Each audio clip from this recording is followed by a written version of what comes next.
자, 여러분, 저 11주 차입니다. 11주 차인데, 지금 오늘의 계획상으로는 국제운송 절차 및 서류를 강의하는 시간인데, 지금 계속 조금씩 딜레이가 되고 있어요, 여러분.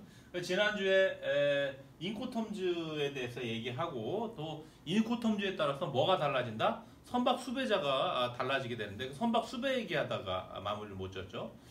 마무리 지을 수 있도록 합시다. 수출자의 선박 수배 책임이 있는 경우는 최소한 CFR, CIF, DDP로 이렇게 운송계약이 체결되었을 때, 그렇죠? 선박을 이렇게 부킹해야 되는 책임이 수출자에게 있게 되죠. 만약에 여러분 반대로 그러니까 수출자는 최소한 CFR, CIF, DDP인 경우에는 수출자가 선박을 수배해야 되는 책임이 있고, 만약에 수입자는 어떨까요, 여러분? 수입자인 경우에는 수입은 수출의 반대로 이렇게 생각을 할 수 있어야 되는데, 수입자는 EXW인 경우에는 어떨까요, 여러분? 내가 수출지에 가서 화물을 인도받아서 가지고 와야 되는 책임이 있죠. 그러니까 당연히 내가 수출지서부터 우리 집까지 갖고 와야 되니까 그 구간에 해상운송 구간이 당연히 들어가겠지. 그러니까 당연히 수입자는 얘가 선박 수배하는 거야, 이 조건일 때. 수입자인 경우에 FOB 어때요, 여러분? FOB 당연히 그렇죠. 수출자가 운송 책임이 수출지 한국까지는 얘가 비용을 부담하는데, 거기서부터 우리나라까지 자국까지 해상운송을 거쳐서 우리 집까지 오는 거는 내가 하니까 당연히 이 구간도 들어가겠네. CFR인 경우에 수입자 입장에서는 어때요, 여러분? 수출자 반대로 생각해야 된다 그랬어요. 수출자가 우리 수입지 한국까지 갖다 줘서 인계를 해주잖아요. 그러니까 이거는 당연히 수출자가 책임이 있다니까 나는 책임이 없어지는 거죠, 당연히. 이건 어떨까? 수출자가 우리 집 앞에까지 갖다 줘. 그러니까 당연히 얘가 수출자가 책임이 있고 나는 수입자인 난 책임이 없게 되겠네. 그러니까 내가 수입자일 경우에는 EXW, Xworks 텀이나 아니면 FOB 같은 경우만 선박 수배의 책임이 있게 되더라라는 거예요. 그래요. 이렇게 해서 이해를 하면 되고, 근데 사실은 요 수출자, 수입자가 선박 책임이 있고 없고가 왜 중요할까, 여러분? 이거는 누구한테 중요하냐면 물류를 주선해주는 주선업자한테 중요해요. 내 고객이 누가 될 것인지. 선박 수배의 책임이 있는 사람이 운임을 줄 거 아니야, 여러분. 그러니까 물류기업한테는 누가 고객이 될 수 있을까, 여러분? 모든 수출 수입 기업이 다 고객이 될 수 있을까? 고객이 될 가능성은 있지만 그 수출 수입 기업이 어떤 조건으로 수출이 운송을 하느냐에 따라서 물류기업인, 예를 들어 프레이트 포워딩 기업이라는데, 그럼 포워딩 기업이나 국제물류 주선 기업들이 고객이 될 수 있는 수출 기업이 있을 수 있고 그렇지 않을 수도 있는 것이죠, 이 조건에 따라서. 예를 들어서 수출 기업인데 여러분, 저는 주로 A 국가에 한 달에 한두 번씩 수출을 하고 있습니다 라고 물류기업한테 이제 이야기를 하죠. 당신의 견적을 좀 뽑아주세요, 이렇게 의뢰할 수 있겠죠. 근데 만약에 저희는 CFR, CIF, DDP로 운송을 합니다, 아니면 CIF로만 합니다, 이렇게 하면은 물류기업 입장에서는 저 수출자가 선박 수배의 책임이 있구나, 선박 운임 비용을 부담해야 될 의무가 있는 조건으로 하는구나, 그러면 당연히 물류기업의 고객이 되는 거죠. 근데 반대로 저는 수출자인데요, EXW, Xworks 텀으로다가 수출을 하고 있습니다. 그러면 무슨 얘기예요, 이거는? 카운터파트인 상대국 수입자가 다 알아서 가져간다는 얘기예요.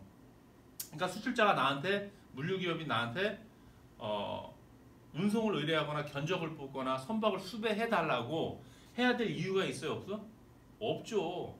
그럴 경우에는 이러한 수출기업은 내 고객이 안 돼, 물류기업 입장에서는. 그리고 저러한 경우라면 당연히 물류기업한테 견적을 의뢰하거나 선박 수배를 해달라고 하거나 이렇게 하지 않겠지. 근데 그런 경우가 있어요, 잘 모르는 경우, 그죠? 저는 수출을 EXW나 FOB로 하는데 견적 좀 알아봐 주세요. 운임이 얼마나 나와요?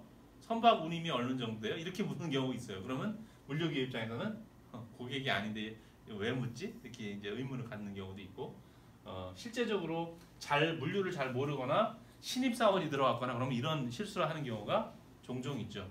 그렇죠? 그렇게 이해하는 거로 그렇게 합시다. 자, 다음은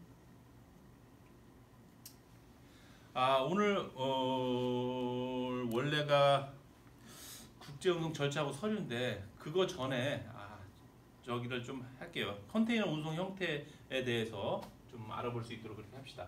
일단은 컨테이너 화물은 여러분 FCL하고 LCL로 이렇게 나뉜다고 했죠. FCL하고 LCL. 그런데 FCL 화물이라는 것은 여러분 이렇게 될 수가 있어요. 수출지 항구에서 예를 들어서 CY를 거쳐서 도착지 항구에서도 CY를 이렇게 경유해서 가게 되겠죠. 수출지에서도 CY,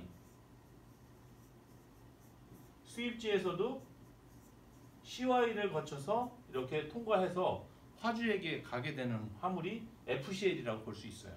그렇죠?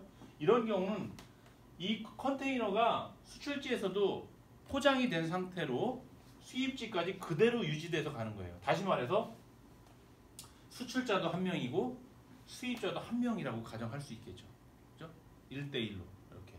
그래서 이런 화물 형태를 보통 우리가 CY 화물 이렇게 표현합니다. 그럼 이런 경우가 아닌 경우도 있는 거네요. 그죠? 아까 이 화물은 어떻다고 그랬어요, 여러분? 수출지에서 CY로 바로 못 들어가고 어디로 들어간다고 그랬죠, 여러분? CFS로 들어가서, 그죠? 무슨 작업이 이루어져요? 혼합적재 작업이 이루어지죠, 여러분. 혼합적재. 혼합적재가 이루어져서 어디로 가죠, 여러분? 그쵸? 도착지에서도 CFS에 가서 이번엔 해체 작업, 디베닝 작업을 거쳐서 이렇게 가게 되겠죠. 이런 경우는 CFS를 경유하는 형태의 컨테이너 화물 이렇게 얘기할 수 있습니다. 이 경우 외에 또 다른 것도 있을 수 있나요, 여러분? 이런 경우도 있어요. CY를 수출지에서는 CY에 들어갔는데 FCL 화물로 들어갔는데 이상하게 수출지에서는 CY로 안 가고 여기로 안 가고 CFS로 가는 경우. 이런 경우는 뭐 CY, CFS 형태의 컨테이너 화물 이렇게 표기를 합니다. 어떤 경우가 이런 경우가 있을 수 있을까요, 여러분? 잘 생각해 보세요. 국내 수출 항구에서는 우리나라 수출 항구에서는 하나의 컨테이너를 처음부터 수출자가 포장을 해서 CY로 집어넣는데 도착지에서는 CY로 안 가고 CFS로 가서 화물이 해체되었대. 그럼 이 의미는 뭐냐면 수출자는 한 명이라고 볼 수 있겠죠. 한 군데. 도착지가 여러 군데네. 어떤 경우일까 이런 경우? 우리가 수출자인 우리 기업이 특정 국가의 거래처가 여러 군데 있는 거예요. 그렇죠? 뭐 한 세 군데의 화물을 한꺼번에 뭉쳐서 같은 나라로 보내고 최종 도착지가 다른 경우 이렇게 되겠죠. 그죠? 그 다음에 반대로 CFS에서 혼합적재가 되는 화물이 수입지에 가서는 CFS를 안 가고 CY로 들어가서 바로 가는 경우가 있어요. 이런 경우는 반대죠, 반대예요. 우리나라의 그러니까 수입자 입장에서 봤을 때 한국에 거래처가 여러 군데가 있어요. A, B, C, D 막 5개 군데 거래처가 있는데 수입을 해와야 되는데 자국에 수입을 해와야 되는데 수입해 올 때 한꺼번에 해오는 거예요, 여러분. 어차피 소화물로 와야 되니까 한 컨테이너에 우리가 거래한 5개 파트너의 화물을 넣으면 하나의 컨테이너가 된다면 한국 부산항에서 CFS에서 하나의 컨테이너로 만들어서 우리나라로 수입하는 거예요. 이런 경우가 있을 수 있겠죠. 그래서 CY, CFS, 그 다음에 CFS, CY 이러한 용어를 왜 설명하냐면 여러분 교수님이 왜 전기선 서비스를 이용하게 되면은 선화증권이 발행된다고 그랬죠. 선화증권. 선화증권에 요 마크가 들어가요. CYCY, CFS, CFS. 이렇게 딱 보면 선화증권을 보면 아 이거는 FCL 화물이구나. 아 이거는 LCL 화물이구나. 그런 것들이 딱 나오게 되죠. 아 이거는 FCL로 수출이 됐는데 도착지에서는 이렇게 분리가 되어서 최종 도착지가 세 군데로 나눠져 있는 5군데로 나눠져 있는 그런 화물이구나를 예측할 수 있는 것이죠. 그래요. 그거까지 공부하도록 하고 자 오늘은 원래 계획상에 있는 국세운송 절차 및 서류예요, 여러분. 자 운송 절차와 서류를 같이 매칭해서 이해할 필요가 있는데 자 봅시다. 우선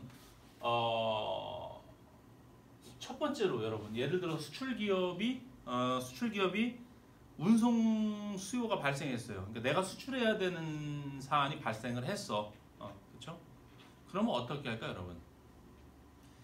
제조기업에서 뭐 선박회사 항공사를 돌아다니면서 가격이 얼마예요? 묻고 견적을 작성하고 운송 루트를 확인하고 운송 기간을 알아보고 통관 절차를 확인하고 서류 준비를 하고 이렇게 할 여유가 없겠죠. 여유도 없고 거기에 대한 전문성도 없겠죠. 그러니까 대부분의 수출 기업들은 물류 전문, 국제물류 전문 기업한테 의뢰를 하게 돼요. 자기와 거래를 하고 있는 국제물류 주선 기업들이 다 있다고 봐야 되겠죠. 거기에 먼저 의뢰를 하겠죠. 우리가 이번에 한국에서 뭐 프랑스까지 컨테이너 한 대를 수출하게 되었는데 거기에 대한 운임 견적서 좀 알아봐 주세요. 이런 식으로 의뢰를 하겠죠. 그죠? 그러면 첫 번째로 수출기업이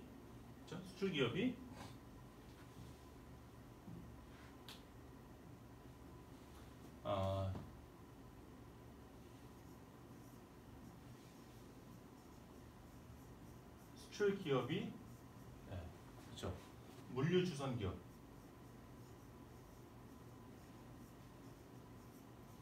국제물류주선업 그렇죠? 국제물류주선기업한테 의뢰를 해요. 뭐를 의뢰하는 거죠 여기서 여러분?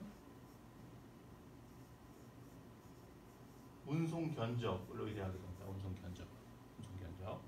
그래서 이 운송 견적을 의뢰하게 될 때 그냥 막연하게 우리 컨테이너 한 대 한국에서 프랑스 가는데 운송 견적 주세요. 이렇게 하면 어디 할 수가 없죠. 운송 견적이 어떤 화물이 어느 정도의 가치가 됐고 그다음에 어떤 인코텀즈로 계약했는지를 알려줘야지만이 거기에 맞춰서 운송 견적을 작성하게 되는 거죠. 그래서 일반적으로 처음에 운송 수요가 수출 운송 수요가 발생해서 국제물류 주선 기업에게 운송 견적을 의뢰할 때는 두 가지 서류가 먼저 들어가야 되는데 그게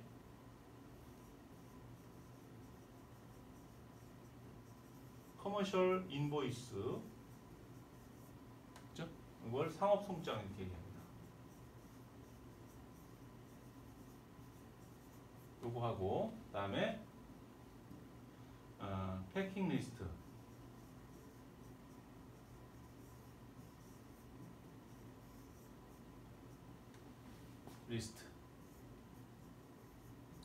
포장 명세서 이렇게 얘기하는 거죠.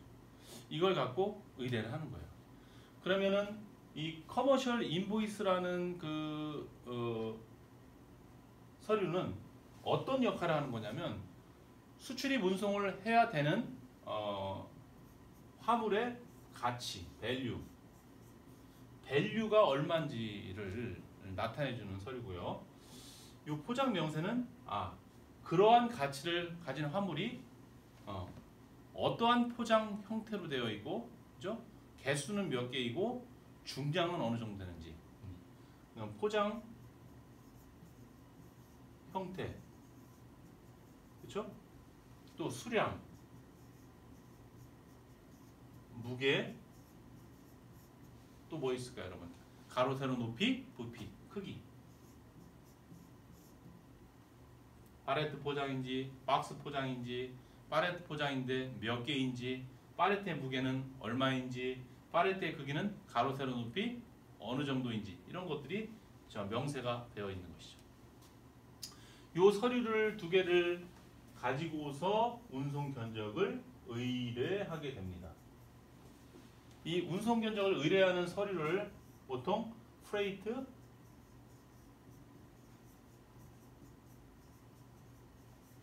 Inquiry, Freight Inquiry 이렇게 얘기합니다. 그 Freight Inquiry라는 서류가 별도로 있는 게 아니고 요 두 개를 구성해서 겉에 표지를 붙여서 Freight Inquiry를 제출하게 되는 형식이죠. 이게 이제 정식적인 어떤 운임을 의뢰할 때 서류가 되는데 일반적으로 실무에서는 그냥 인보이스하고 패킹 리스트를 이메일로 송부하면서 그냥 의뢰를 하죠. 빨리빨리 이루어져야 되니까. 이렇게 되면 그럼 물류주선 기업은 어떨까요, 여러분? 이거를 화주인 수출 기업한테 의뢰 받으면서 이걸 토대로 해서 이제 운임을 조사를 하겠지. 어디에다가? 요 다음에 일어나는 게 여러분 물류주선 기업이 업에서 어디로? 실제 항공기와 선박을 가지고 있는 운송사. 운송사를 캐리어라고 하는데 운송사에 의뢰를 해. 뭐 견적 얼마예요? 어느 정도의 비용이 들어요? 한국에서 프랑스 르아브르항까지 가는데 컨테이너 한 대당 얼마예요? 뭐 이런 식으로 묻겠죠. 그죠? 그래서 이걸 토대로 해서 물류주선 업체에서는 뭐를 작성하게 되냐면 운송 견적서. 그죠? 운송 견적서.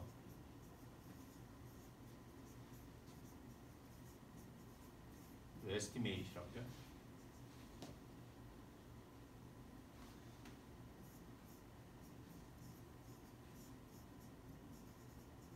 에스티메이트를 작성하게 됩니다. 그러면은 이 운송 견적서를 그죠? 그다음에 어디로 의뢰할까요, 여러분? 어디로?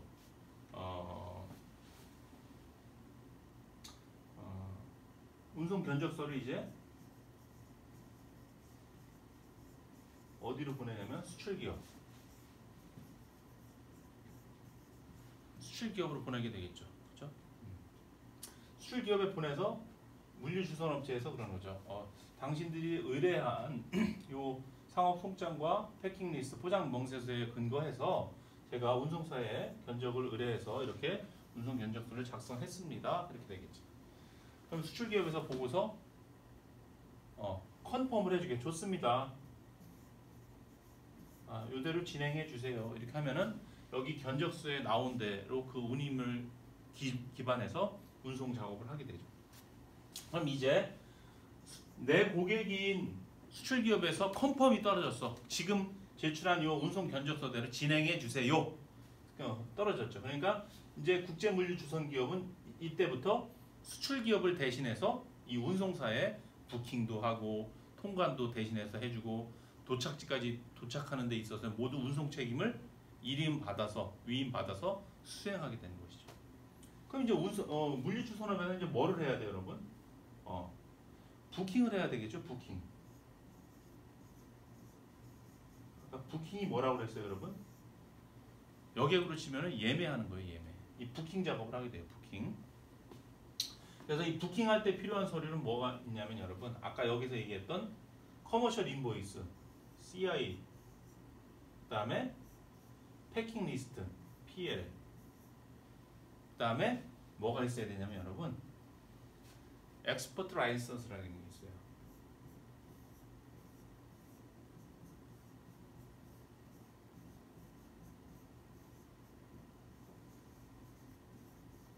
엑스포트 라이선스. 요 세 가지 서류를 첨부해서 물류주선 업체에서 수출기업을 대신해서 운송사한테 부킹 신청을 하죠. 우리 컨테이너 한 대 운송할 거니까 당신네 해운사에서 떠나는 배 중에 다음 주 목요일 날 프랑스로 출항하는 배에 부킹 좀 해주세요. 이렇게 되겠죠. 부킹. 그렇죠? 그래서 요 부킹이 이루어지면 이제 예매한 거와 똑같이 되는 거예요. 그런데 선사에서 이런 운송사에서는 여러분 그냥 부킹해 주세요. 그러면 부킹을 해주나요? 그렇지 않죠. 부킹을 안 해주죠. 얘네가 진짜 이 친구들이 실제 운송을 할 건지를 검토하게 돼요. 그렇죠? 그러고 나서 부킹을 해주기 때문에 요 서류를 갖추어서 부킹을 해야 됩니다. 근데 이 엑스포트 라이선스라는 거는 언제 발부가 되는 거냐면 여러분 수출 통관하고 나서 나오는 거예요. 수출 통관. 수출 통관. 그죠? 수출 통관이 승인돼야지만이 이것이 발부가 되는 것이죠. 그래서 운송사 입장에서는 부킹했다가 거기에 화물을 이렇게 실지 않는 경우도 있게 되면 어때요? 굉장히 손실이 크겠죠. 그래서 확실한 경우를 요구하기 때문에 요거까지 준비가 됐을 때 부킹을 확정시켜 줍니다. 무슨 말인지 이해했죠? 이 수출 기업이 정말 수출을 하는구나. 여기 지금 서류 제출한 거 보니까 이미 수출 통관 마치고 수출 면장을 지급받았으니까 수출이 확실하구나. 이 친구들이. 그래서 부킹을 하게 되죠. 근데 일반적으로 이렇게 수출 기업에게 운송 견적서를 제시하고 나서 그죠? 이렇게 부킹을 빨리 진행을 선복을 예약을 하게 되는데 확보를 해야 되는데 이게 거기에 맞춰서 딱 나와 있지 않겠죠. 그러니까 일반적으로 실무에서는 요거 두 개로다가 선사에 부킹 요청을 하고 선사에서는 가 부킹을 잡아 놓습니다. 그리고 요 서류가 제출이 되면은 부킹이 확정이 되게 되죠. 그래서 일단은 이렇게 부킹을 요청하게 되면은 선사에서 물류기업한테 부킹 노트를 줍니다.